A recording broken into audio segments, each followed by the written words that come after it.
Nasa linya po ng ating komunikasyon ngayong umaga si Ginoong Herman Chu Laurel, isa pong geopolitical analyst. Sir, good morning po.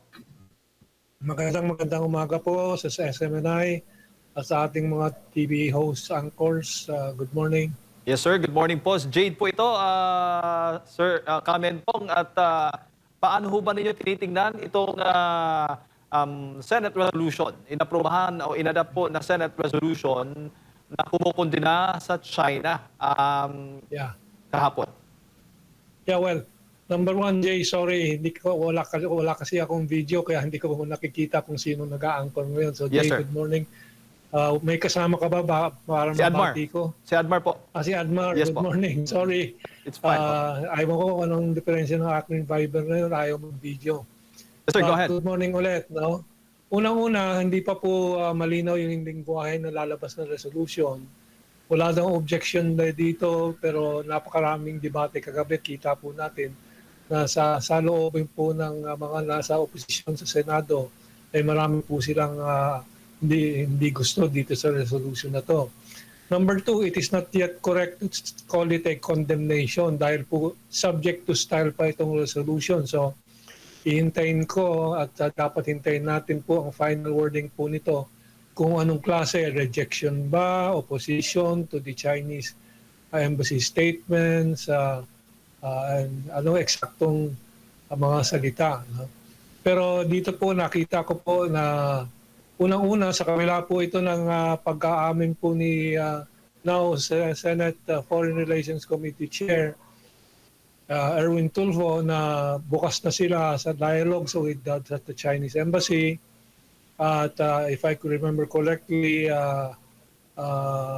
sinasabi ni Tulfo na be more professional now sa language and so on. So, meron pong pagbabago sa Senado pero yung ibang mga senador siguro sa majority nasasaktan pa rin dahil po hindi po talagang diretsong sumuporta po ang DFA dahil po paalala po ang DFA sa kanilang communication. Although in general, sabi na they support all elected government officials and government representatives. No? Pero hindi po elected official, halimbawa si Tariera. Opo. So, very, So sa kabila po nitong reconciliation na in-extend ni Tulfo, lumabas ito dahil meron sigurong ibang mga senador sa majority na nasasaktan pa rin at gustong sagutin ang Chinese Embassy.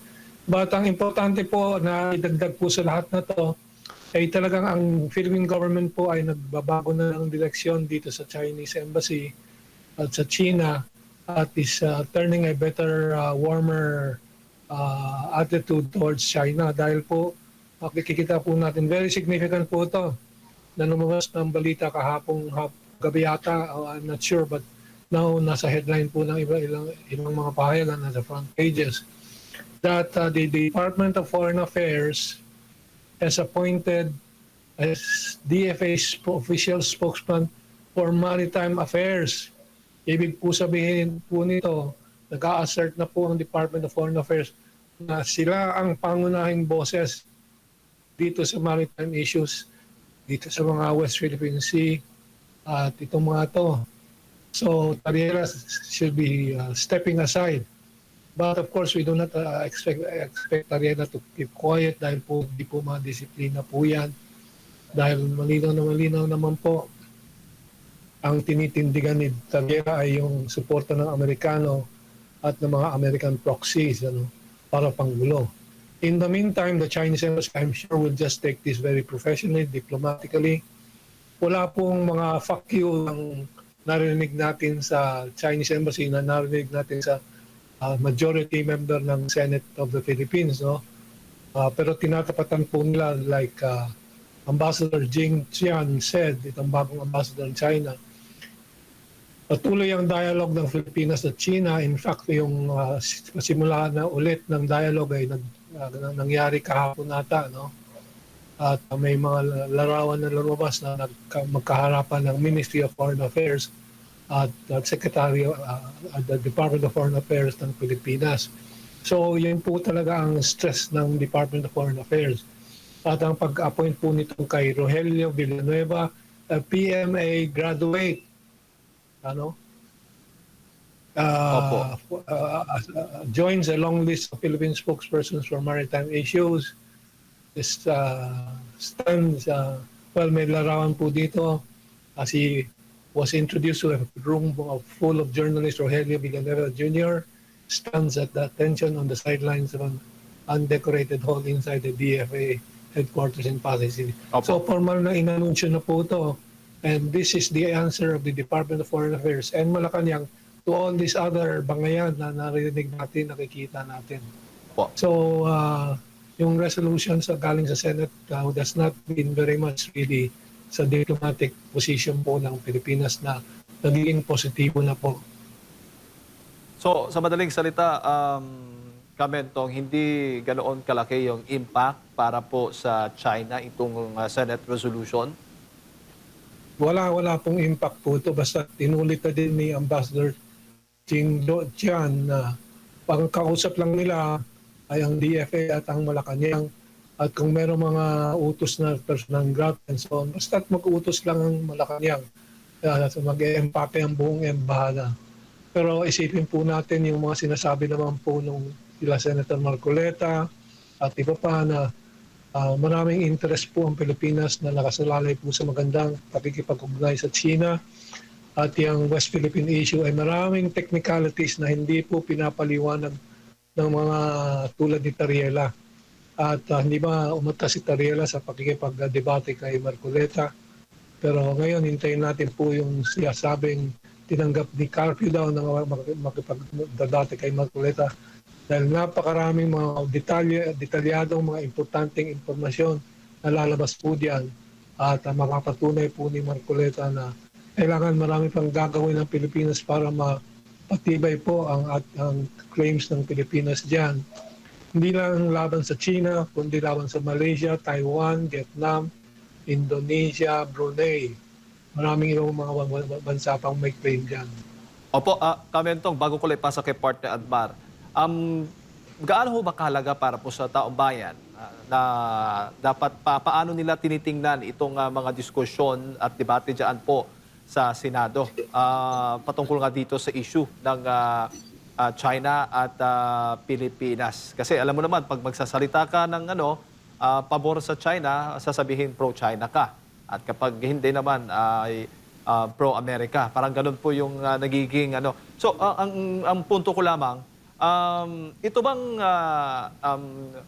debate, talakayan dyan sa Senado, nakikita po ninyong isang parte lamang ng political propaganda para maging relevant po yung mga opisyal ng gobyerno, lalo na po yung mga politiko sa ngayon?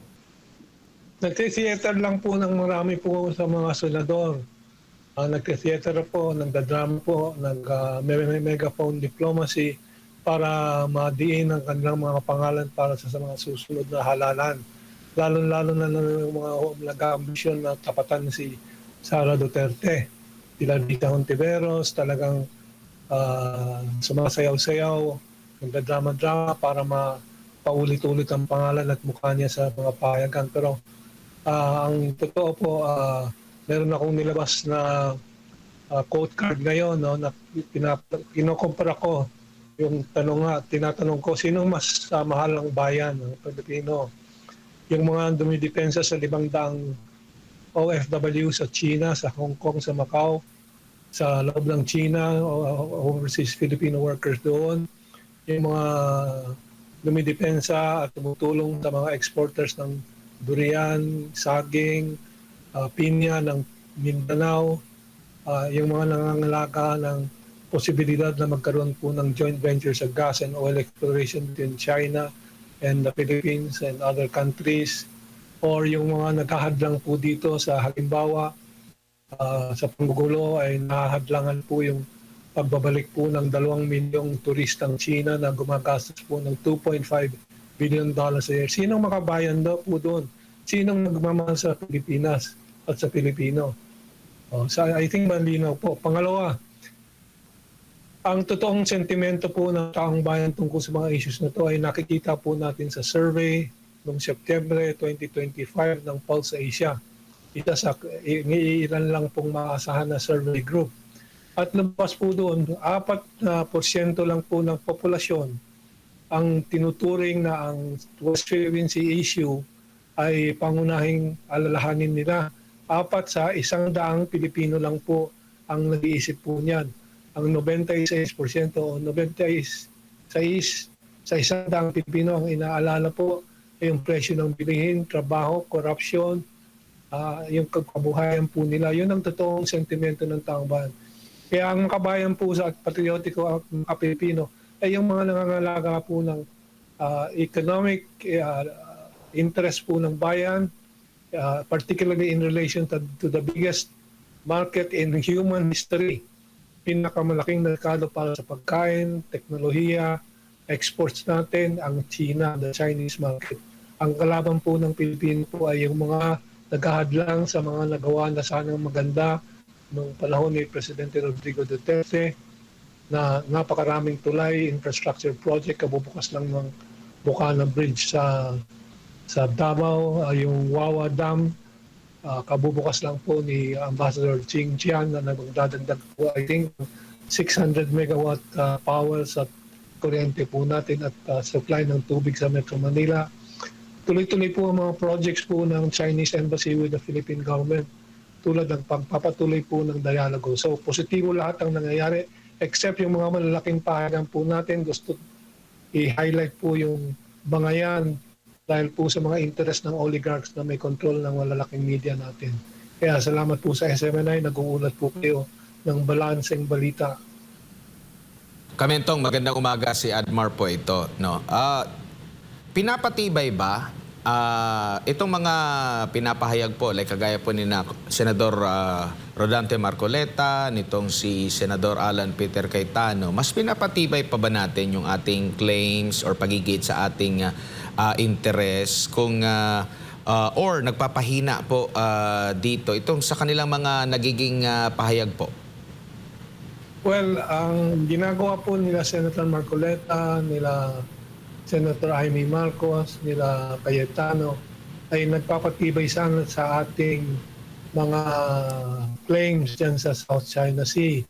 Kasi po tulad ng tinutulak po rin ng ibang mga retired admiral ng Philippine Coast Guard tulad ni Admiral Garcia, ang kailangan po talaga yung detalyadong mga descriptions ng maritime boundaries na kine-claim ng Pilipinas ng EEZ. Hindi tama si Carpio na sinasabi nakasaad daw sa UNCLOS na walang limit yung 200 nautical mile ng EEZ. Kasi may overlap po tayo sa ibang claims ng Malaysia, Vietnam, Brunei at iba pa, no, nabanggit ko na kanina. So meron din silang claim na overlap sa claim natin. Kaya po kailangan mag-usap lahat at mag-define kung hanggang saan ang tatanggapin ng magkabilang panig, kung saan ang EEZ ng bawat isa. Eh wala pong ganyang nangyayari. Meron ngang usapan sa ASEAN, yung Code of Conduct yun, isang pag-asa pong maayos lahat po yan. Pero inuunahan po yan lahat nila Tariela, nila Rufus Rodriguez, yung mga pro-America na yan, na hindi po interest ng Pilipino talaga ang itinataguyod dito, kundi panggulong. Alam po ba ninyo, right, at this moment na nagbabangayan po tungkol yan, may bago na ng US military unit ang binubuo sa Pilipinas na tinatapat sa Taiwan para maging sa aking interpretasyon, invasion force sa Taiwan. Hindi po China mag-i-invade sa Taiwan kundi Amerikano at ginagamit po ang Pilipinas na bilang launching pad po sa mga paghahanda po nila. At the same time, inaamo-amo ni Trump ang China at bibisita si Trump sa Abril sa kay President Xi Jinping. Eh bakit tayo naman ay nagpapauto at tinutulak na away sa China? Kaya tama sila Marcoleta, ayusin natin lahat at ipagpatuloy po natin, tama ang DFA, tama rin ang Malacanang, pagpatuloy natin ang warm relations with China, buksan na natin ulit yung merkado, alagaan po natin ang economic or kabuhayan na kapakanan po ng bayan natin bagong bangayan dyan sa claims na hindi po ma-resolve sa bangayan po yan. Opo, kasi ang tanong din, bakit humahantong tayo dun sa mga name calling, no? Sinasabi agad na halimbawa pag ganito mga argumentong inilalahad ni na Senador Cayetano at Senador Marcoleta, sasabihin agad na pro-China, Chinador, ito yung mga bagong katagala sa kanila. Pero wala tayong mga name calling kapag dito panig sa interest naman ng Estados Unidos. Kung titimbangin, alin niya sa dalawang bansa na yan ang may malaking pakinabang po ang Pilipinas po, considering na ito naman pong mga sinasabi nyo po lalong magpapatatag, no? Kumbaga parang may devil's advocate ba na naghahanap na para ng mga posibleng problema na aayusin para mas lalo pang tumatag yung atin pong mga claims po, Kamentong. Yeah, kasi talo na po sila Carpio sa argumento. Si Tariela talagang walang masagot sa mga detalyadong mga tanong sa kanya. Dahil siya mismo, inamin niya, hindi pa niya nabasa po ang UNCLOS na kung ilang daang pahina na aking pinasadahan din po. Tulad ng aking kasamang si Ado Paglinawan, umarap po sa TRICOM sa Kongreso. Umiwas ang mga TRICOM congressman na pag-usapan yung mga detalye dahil handa po si Kaado na talagang ipaliwanag ang lahat, umiwas po sila at nag-name calling na lang din sila na hindi makabayan kung ano-ano. Yun lang po ang last resort po nila, name calling at hindi argumento. And of course, nakakalamang sila dahil po hawak nilang Inquirer, Philippine Star, TV5, ANC at iba pa. Laging in-interview sila Tariela, sila Raymond Powell. But again, pasasalamat ako kay SMNI sa inyong tulong sa pagpapaliwanag po nitong mga issue na to. Alright. Kamentong, siguro ay yung huling mensahe para sa lahat ng ating mga kababayan na nanonood po at nakikinig sa mga oras na ito. Alam ng taong bayan kung sino talaga ang mga Pilipino, nagmamahal sa Pilipinas, nagmamahal po sa kapakanan ng bawat Pilipino, sa OFW natin ang kalahating milyon, sa 6 na milyong tourism-related workers na Pilipino na naghihirap po ngayon dahil po nawala po ang merkado ng China, at sa lahat po ng mga umaasa na mapayapa ang Asia para magpatuloy po ang Asian Century na tinatawag, para mabuksan ng bagong era, bagong siglo ng forever peace and forever prosperity sa mundo natin, na itong nakaraang 500 taon sa Western imperialism ay hindi po natin natikman na ni isang segundong kapayapaan. Pero sa pamumuno po natin sa Asia, yan po ay ating may tatatag sa buong mundo at gaganda po ang kinabukasan ng sangkatauhan. Mabuhay po kayo sa SMNI. Thank you very much. Maraming salamat po, Kamentong. Ayan po mga kababayan, si Ginoong Herman Chu Laurel, isa pong geopolitical analyst, ang ating pong nakasama na pakinggan po ngayong umaga, kaugnay po doon sa Senate resolution na kumukundina sa China.